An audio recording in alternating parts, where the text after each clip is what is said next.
And so we wanted to answer the question or give some idea of what fertilizer is the best fertilizer. So we have 6 different fertilizers that anyone can go to the store and buy. We have an organic one, Milorganite, that's a 640. So this one is a box store fertilizer. So I went to Home Depot and I just grabbed a bag of fertilizer. 2100, this is your ammonium sulfate. This is kind of, a cheaper one. We use it for spray mixes, but it's a great fertilizer. Urea 4600, and then the 1358 is more of a designer fertilizer. So the Instagram lawn dads like to spend money on expensive fertilizer, and I kind of shake my head like, do you even know what you're buying? And then untreated plot, and then a slow release fertilizer on the end. So we have 3 applications a year on this plot, so 3 pounds of nitrogen, and which is a typical, typical maintenance for a city park or a home lawn. We try to make this research as applicable as possible, and the only thing that we do is we just have visual comparisons of the different fertilizers. So are these granulars? Granulars, yep. Okay. Yep. Just whatever John Smith is going to get at the store and put on his lawn. And there's a million different fertilizers out there. This is kind of a sample of what you're going to buy. And we're not going to make any recommendation on what fertilizer you should buy, but if you look at the cost, so this is a cost per 1,000 square feet. So I have, a front yard that's 1,000 square feet. That's how much it's going to cost in fertilizer to do this application. And these are prices that I got off of Home Depot and Steve Regan, those sort of things.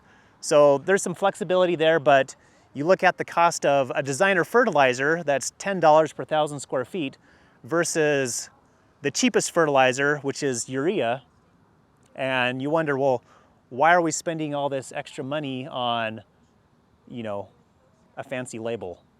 So you can answer your own question for that, but you're only focusing on N, right? Yep. So you're not really.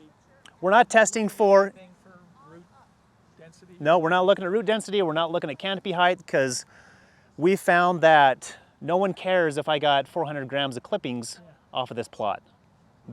What the average homeowner wants is just a good-looking lawn. They want it to be green. They don't want any weeds in it, and that's kind of what the homeowner wants. You can see the untreated one that hasn't received any fertilizer all year. You can see some, weed encroachment. The color's off. And up until we had, these few rainstorms, there was a lot bigger differences in the untreated. One thing I want to point out with the organic is that because it's such organic fertilizers they have a tendency to be more slow release. So the microbes in the soil need to break down that fertilizer before the plant gets the nutrients. And so up until about a month ago, the organic fertilizer was a few shades lighter than everything else, but the microbes have caught up and it's greener. Yeah? If you have a lawn with a lot of trees on it, and you're also growing some grass, is there one that is better in terms of your 3 nutrients for a mixture of grass and trees? If I was a tree expert, I'd have a better answer for you on that one. Typically, when it comes to trees, you just fertilize it the same that you would, use the same fertilizer that you would for your lawn. I know in the ornamental side of the landscape, ornamental plants, they do have higher rates of potassium and phosphorus.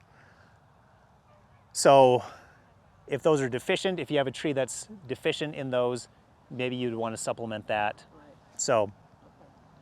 Have you noticed any difference on slow release versus this is not slow release, right? This is just this. Yep, that's ammonium sulfate. So yeah. No osmocote or yeah. anything on it. Nope, that's just urea. Oh, yeah. So it's gone. I mean, it does its thing and it's gone. Mm-hmm.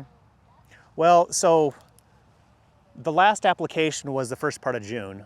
So whatever you're seeing is what it's kind of worked off of the last couple of months. So ammonium sulfate, that's a pretty hot fertilizer, the 2100.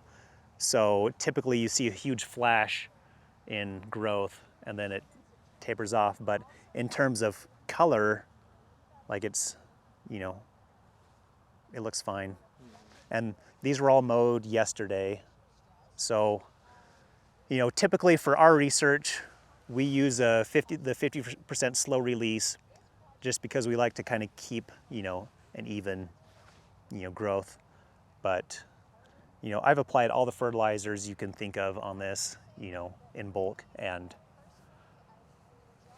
personally I can't tell a difference. The slow release I have seen, if I put on the fairway, I will see it look like a leopard spots on it because, you know, half the bag is fast release and half of it is slow release. So we do see that, which is kind of shocking. Well, that's color a lot better, but, and oftentimes we're just left to the genetics of the grass.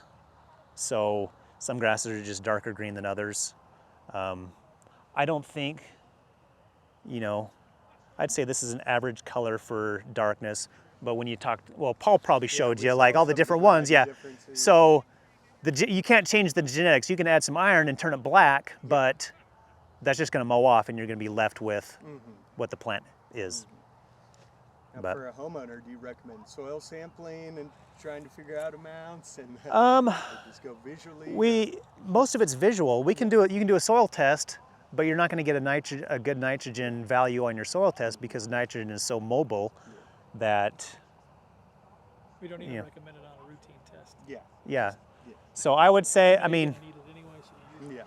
you know, if you don't like mowing, if your lawn is too long, use less fertilizer. I mean, we try to keep it as simple as possible. If you're not like picking up any clippings, add fertilizer, and never more than, you know, 1 pound per 1,000 square feet or anything like that. But at a time, yeah. And we never do applications, you know. So this is zoysia grass. This is a warm season grass, and this is a project we're doing with Texas A&M. These are all experimental varieties. We have 2 commercial varieties over there, but the purpose of this study is to look at cold hardiness in zoysia grass. So it does very well here. This receives about half the irrigation that everything else receives, and we could probably go lower.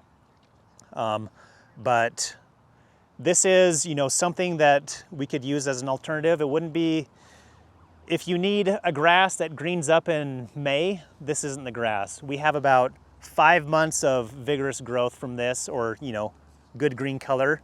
It really does well from, you know, July to September 1st.